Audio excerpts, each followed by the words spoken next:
chat, there are things in the anime world that upset people who have no business being a part of anime.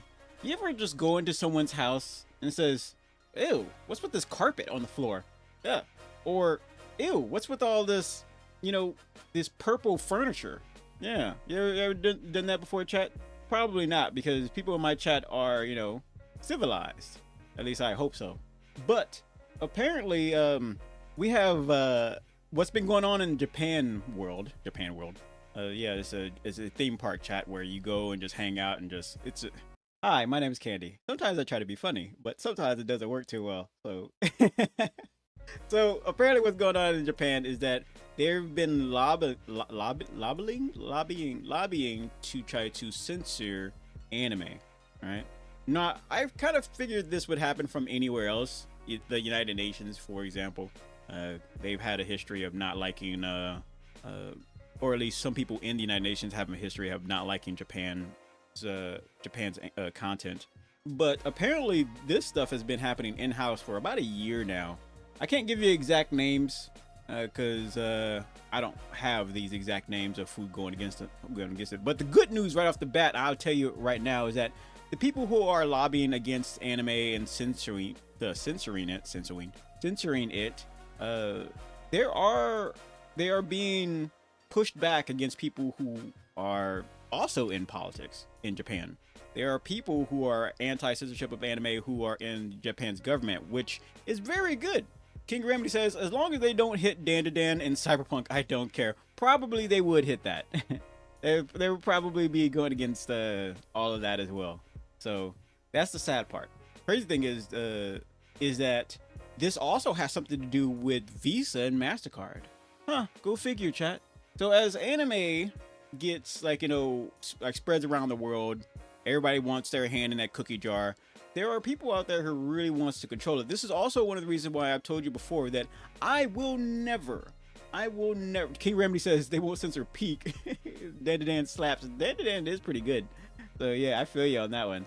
I really feel you on that one.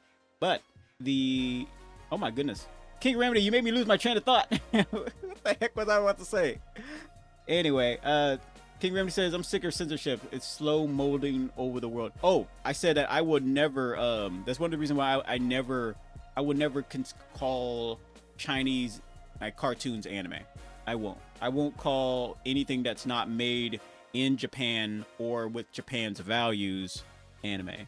I won't, because the more power you give, like for example, this is one of the reasons why we over here don't trust any outlet that provides anime. That's any Western outlet that provides anime, or any outlet that's not Japanese, is that at some point Netflix will show these Japanese content creators, Japanese animators and all these other things, say, hey, if you want to keep getting money from us and getting all these contracts and all these things, you're going to have to censor things a little bit. So the question you have is, will Japan follow the money, or will the Japanese artists follow the money, or will they stick to their values? Will they put a chokehold on Japan's content, or will they stick to their values? Right? Check this out for a second, chat. So the bookkeeper put out a little manga illustration, right? Some of these characters you might have seen from a different studio, because she wanted to do a little crossover with me. You might recognize this little nun, and then you might recognize this lady right here. It's just like Roman, I think, lady and everything, and she's naked. She is naked, and she's teaching us how to fight and everything. Now, what this says, what the bookkeeper says, right, is that this represents that she doesn't necessarily fear censorship. She has her own website, she has her own studio and all these things, right? Like, because her goal is to tell a story, right? Tell a story every way possible. Like, life sometimes can be terrible, but just because you're afraid of life doesn't mean, it's just going to stop because you're afraid of it and you're sick of it, kind of thing. That's pretty much where she kind of stood on that. Now, before she told me that before she posted this on X, she said one or two things were going to happen. There's going to be backlash, or people were going to love it. Now, the creator of this character and the creator of this character and their fans both said they loved it. So the bookkeeper was like, oh, nice. However, if it went the other way, the bookkeeper would have laughed in their face, you know, because there's like she said many times before, censorship of anime. There's a war against anime. They're constantly attacking anime in every shape or form.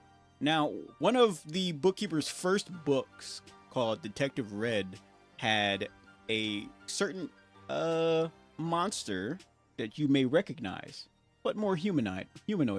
I can't say the word because it's technically copyright or trademark, one of the two, right? And this was our first book ever published, right? It's about a young detective and all these things, and then that, like, King Remedy got it. Congratulations. That's exactly who she is. It's a very sad and dark story with grandiose, like, you know, there's like way more to it than I really personally care to. I don't like reading, chat. You gotta read it to me. I feel like a big toddler. You gotta just read stuff to me, and then I'm like, ah, yes. Where's the colors? Where's the picture books? There's a little bit of manga in there, from what I've heard. Again, another representation of the bookkeeper standing on the side of, I'm not going to support censorship in any way, shape, or form. However, there is one thing that probably needs a little bit of censorship, and that is whatever that is. This needs maybe a little bit of censorship, huh, chat? Maybe we stop that, because I don't know why. I just don't know why. Yeah, we need to really, like, you know, lock in as a society, and you know, put out a message through our chat and says, no more of this, no more of this. You know, they say it with me now, no more. Yeah. Anyway, chat.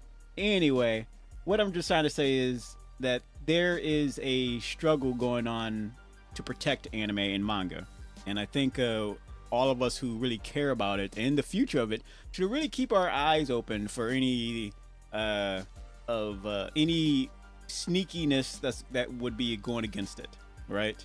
Because you know they're out there. People who have nothing to do with anime, or people who go into the anime house, as I said before, with mud on their boots. If you don't like anime, find something that you do like, because anime is for everybody. There's a lot of anime out there that's like, might not be right for you, but it surely is right for you. Wait, might not be right for me, but might be right for you. There it is. That sounds better. That's a sentence. That's a proper sentence. But yeah, chat. Just something that I wanted you guys to just something I want you guys to to keep in mind. All right. There's a war against anime and manga, and I think it needs our help by talking about it, informing others, and something to also add is that one thing that probably, like, some more good news, one thing that probably could help protect anime and manga is one of the things that Trump put out in an executive order to stop a lot of payment processors from having too much control over what people buy or what people sell. That will take some time, but I heard that those orders already went through. Those executive orders already went through, so you might see some change in that. What's probably going to happen, from what little I know, is that the payment processors have to change their terms of service, something like that, right? Things change so much, chat. I try not to, you know, I'm picking my words carefully, so I'm not giving you false information. Fake news, as they say. Instead, I give you candy news. Today, I saw a flying spaghetti monster in the sky. Turns out it was Davy Jones. I've been watching a lot of Pirates of the Caribbean, chat. I watched two. I watched two already. Oh gosh. But what else? So we had add. So this fight that is happening to protect games, right? Games on Steam and all these things. You like that? You like how I say all these things, chat? No, I hate it when you say that. Stop saying it. Shut up. But to protect games and gamers is also oozing over to anime and manga. Now, I don't think the UK has anything, isn't involved with any of this stuff. However, given the fact that UK is trying to censor the internet for whatever, I have no idea why. I don't know what their end game is, chat. I have no idea what the UK's end game is. I don't know what their goal is. Are they trying to let it all burn? They trying to make it all burn, or what are they doing? Like, it's not going to end well. It's not for nobody. They just got some spooky stuff going on in the world, chat. Maybe it has something to do with that alien rock coming our way. Yeah, yeah. Otis says the UK wants mass surveillance. Yeah, true. That's very true. But there it is, chat. There it is. If I learn anything new, we can talk about it next live stream. But for now, King Remedy says played Marvel Rivals for the first 2 months and wow, I can't read for nothing. For the first time in 2 months and immediately wanted to cry. Okay. Oh gosh. Man, Otis says Big Brother's always watching. Oh yeah. Well, you're not my big brother. It's not mine. I'm not related to whatever is going on over there whatsoever. If you say I'm related to a pumpkin, then all right then. Anyway, chat, on with the rest of the show.